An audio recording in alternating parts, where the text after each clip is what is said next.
with that, we now go to a special report by Mike Adams of naturalnews.com. He's going to talk more about how the CDC basically lies about its vaccine data, and he's going to also give us some natural cures to the flu that don't involve shooting yourself up with dangerous chemicals.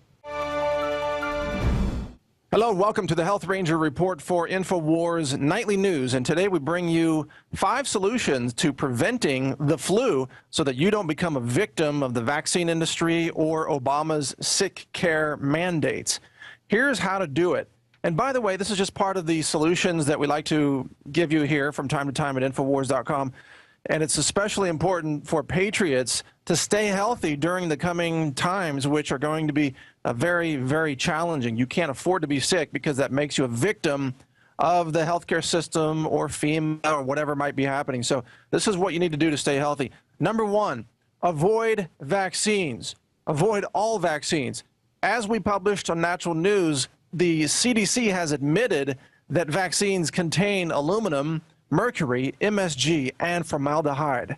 All 4 of those are openly admitted on the CDC's website. We've published the stories linking to the CDC, showing the screen captures, and so on. Search it if you don't believe me. You can check it out right there. All 4 of those things are neurotoxins. They all damage your nervous system. They also suppress immune function. So by getting a vaccine, you're actually suppressing immune function, which is why most of the people who are getting the flu today, about 2/3, are people who got vaccinated with flu shots.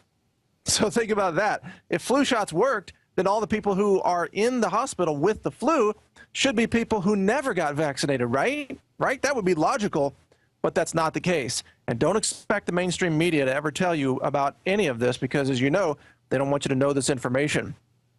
Now, moving into the list of what will actually work to protect you from the flu.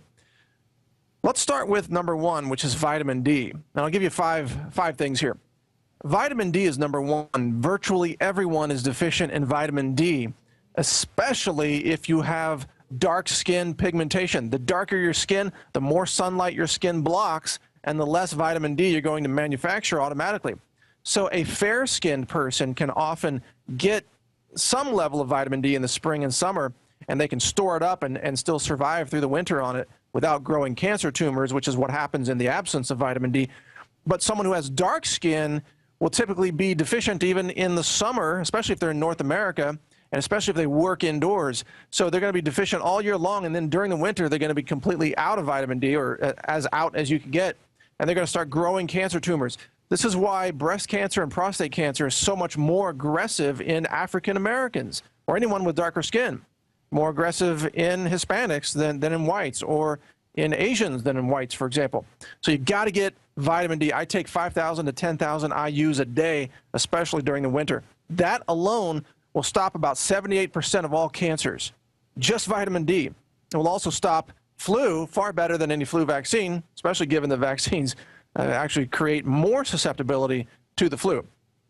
So moving on down the list, a lot of people forget about sleep. If you're lacking sleep, you are immune suppressed.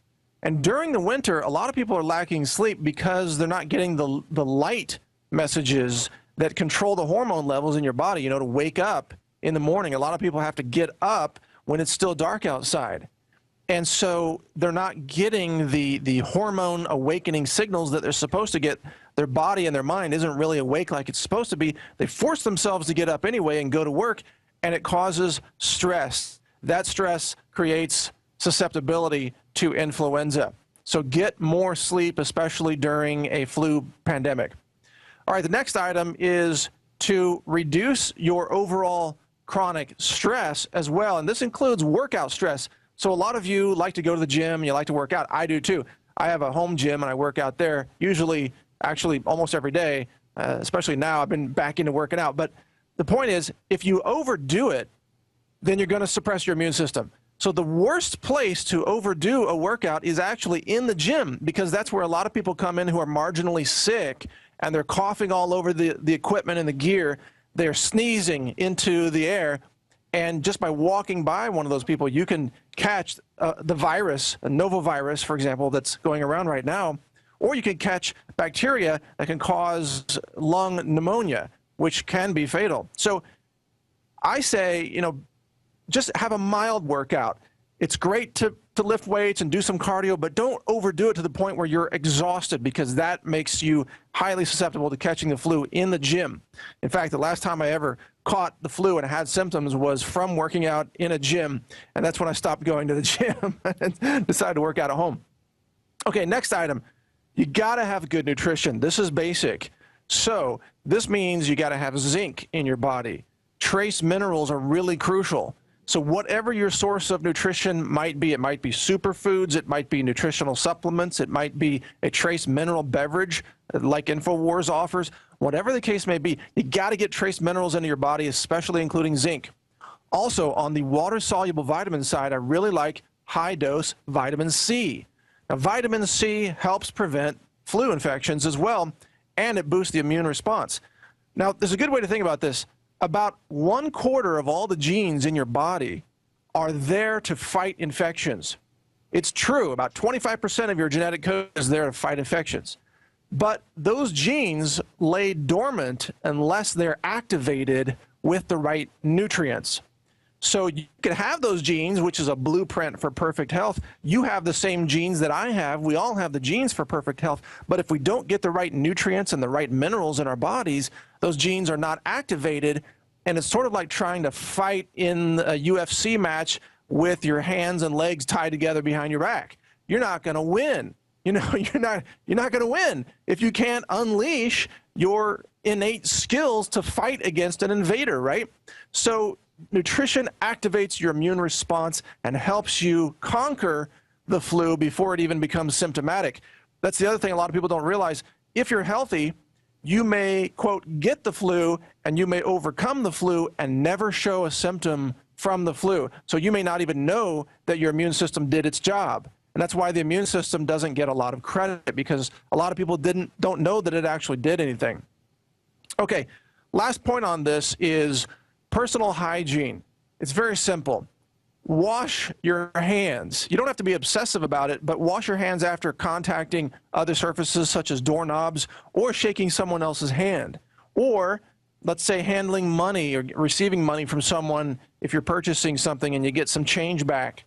Whatever you're doing, wash your hands, and then especially avoid touching your eyes, your mouth, your nose with your hands during the flu season if you might have touched something else. It turns out that the vectors of entry into the human body for the novovirus are often the eyes.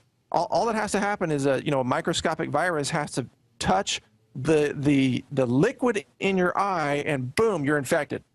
Or just your nose or the corner of your mouth, or a sandwich that you're eating, and you touch the sandwich and then you eat the sandwich, boom, you're infected. It's that simple. It's that easy. So that's why you got to practice good hygiene during the flu season. And in addition, one last sort of bonus item is you can also use a lot of herbal tinctures. You can use products. I want to plug the InfoWars store, which has, I believe, the EnerHealth Botanicals Flu Pack. And I think it's got 8 different items in there, including echinacea, osha, honey, and propolis, and some other immune support items that are very, very powerful. So you don't have to necessarily get that item, although that's a great item, but get some items in your body, like garlic is good, ginger is good, echinacea is great. But don't forget the basics. Don't forget the vitamin D, the vitamin C, the zinc, the sleep, and the rest that you need. And don't forget to wash your hands. It's really all common sense, but this is not the stuff the CDC tells you, because they want you to go out and get vaccinated and not to consider any other options. So that's the report. This is Mike Adams from naturalnews.com for InfoWars Nightly News. And coming up next is an interview with Dr. Russell Blaylock. So stay tuned for that.